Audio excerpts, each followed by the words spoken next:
அனைவருக்கும் மாலை வணக்கங்க. பூண்டு, கருவேப்பிலை, கருப்பு உளுந்து வச்சு நம்ம இட்லி பொடி செய்கிறது தான்.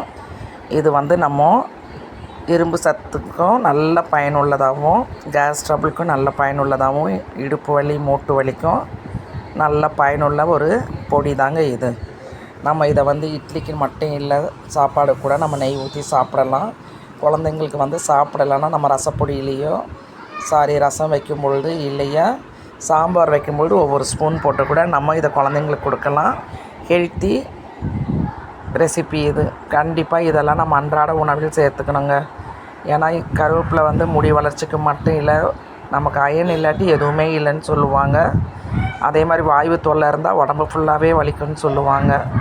கருப்பு உளுந்து நமக்கு எல்லா எலும்புக்கும் வலிமை தரக்கூடிய ஒரு பொருள் தாங்க. இது மூணையும் சேர்த்து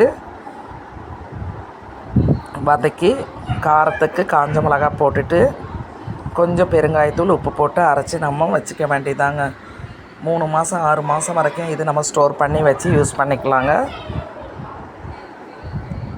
எளிமையான முறையில் நம்ம தயாரிக்கிற ஒரு பொருள் தான் இது. கண்டிப்பாக நீங்கள் எல்லாம் ட்ரை பண்ணி பாருங்கள், நல்ல ரிசல்ட் கிடைக்கும். இன்னும் தேங்காய் எண்ணெய் நல்லெண்ணெயில் நம்ம ஊற்றி சாப்பிடும்போது இன்னும் சுவை அதிகமாக இருக்குங்க. Thank you all. சப்போர்ட் பண்ணுங்கள், சப்ஸ்கிரைப் பண்ணுங்கள், லைக் பண்ணுங்கள், கமெண்ட் பண்ணுங்கள்.